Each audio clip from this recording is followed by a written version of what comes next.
Hello, manatees at home. This is our first third grade lesson for the year, and we are going to study warm and cool colors. Now, warm colors are colors that you would use to paint, say, a beautiful sunset or maybe a fire. These colors are different shades of orange, red, yellow, and pink. So we have some warm colors right here. Cool colors are colors that we would use to paint a forest or an ocean or anything that's not warm. And those are different shades of blues, purples, and greens.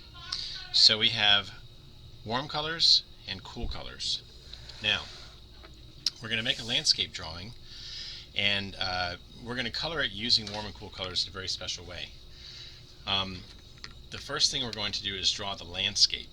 And the landscape is a picture of an outside scene from a distance. So I'm going to turn my paper long ways. Instead of having it like this, we're going to turn it long ways. And somewhere in the middle, I'm going to go ahead and make a wavy line. And this will be the water. So we're looking at the ocean right now. Now I'm going to make some mountains, some very simple mountains rising out of the water. We're just going to use triangles. And if you remember overlapping from second grade, we can have mountains look like they're tucked behind other mountains. So this one started at that mountain. Let's see, I'll have another one coming out this way. And I can stop that one a little bit short. And maybe I'll put a small one right here. So we got 1, 2, 3, 4, 5 mountains. Now, somewhere in the sky I'm going to draw the sun. We have to get away from always putting the sun in the corner. The sun could be anywhere. I want to put the sun right in the middle here. I'm just going to make a circle right here.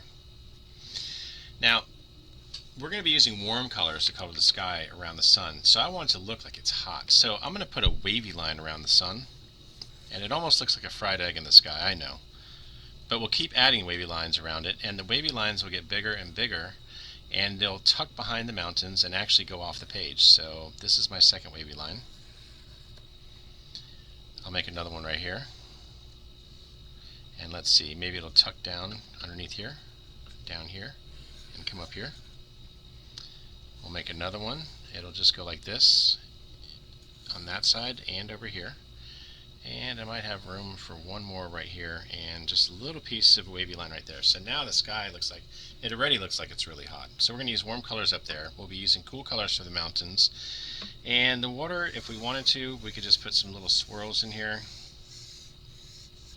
So it looks like the water's got some movement to it. Maybe this is a beautiful lake. It could be any body of water you imagine. There's our simple landscape. Now we're going to use the warm colors for the sky. You can use markers, crayons, oil pastels, anything you have available, even colored pencils. But when you're using those items, unless it's marker, you want to press down hard so the colors are very bright. So I'm going to start in the middle with some yellow. Press down very hard and get some yellow in there for the sun. And each of these different sections I'm going to color with one solid warm color. So this next section I can color using this yellow-orange.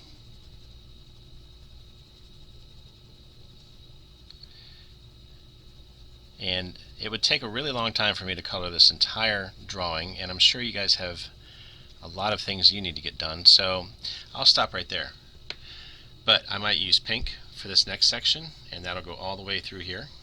I might decide to use red for the next section, and it'll go here. It'll tuck underneath these mountains and come back out over here. Maybe I'll go back to yellow for this section. It'll go here, and this little tiny section here, this little tiny section, and come out here. And then maybe switch back to another orange for these sections and keep going with the warm colors in the sky. Now the mountains, since we're not using grays or browns, we're just using warm and cool colors, what I would do is just use our two different shades of gray. We've got a lighter green and a darker green. So when I color the mountains, if I wanted to, I could leave the mountain tops white, and I could use some lighter green at the very top because maybe the vegetation is a little bit thinner, maybe it's a little more light in color, maybe it's cooler up on top of those mountains. So I'm going to stop there. I'm going to color each mountain one at a time. We don't want to scribble across them because we want them to look like you took your time to color each one at a time. Now I'm taking the green and going up into that lighter green so it blends a little bit better. And I'll come down and we'll color the dark green all the way towards the bottom. We want to keep it out of the water, so I'll make a little line there just so I don't go into the water too much. And I'll finish coloring this mountain all the way across. Now when we get to the water, you can have a lot of fun because you can blend the purples, blues, and teals however you like. If you wanted to color this section with some teal, you could, and press down really hard. And we could get some of that teal in there, and if you wanted to, you could come back in with some blue and fill in the empty spaces. So all these colors are working together to make your water beautiful. Okay? If you wanted to, you could color the whole bottom just using these two colors, as long as it's cool colors. You can color however you like. Now once we get this entire drawing colored, and this will take more than likely 2 classes to get this done. One class will be drawing and the beginning of coloring. The next class will be finishing the coloring. If you color this very brightly though, it'll turn out really sharp and it'll look great on your wall at home.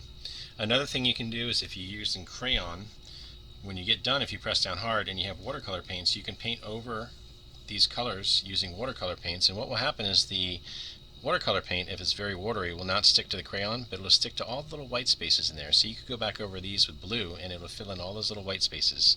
You can go back over this with some watery green, it'll fill it in there. And here you can go back over the orange and fill in all those colors.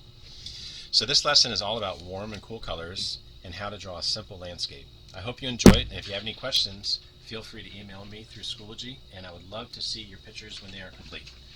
Enjoy, Manatees!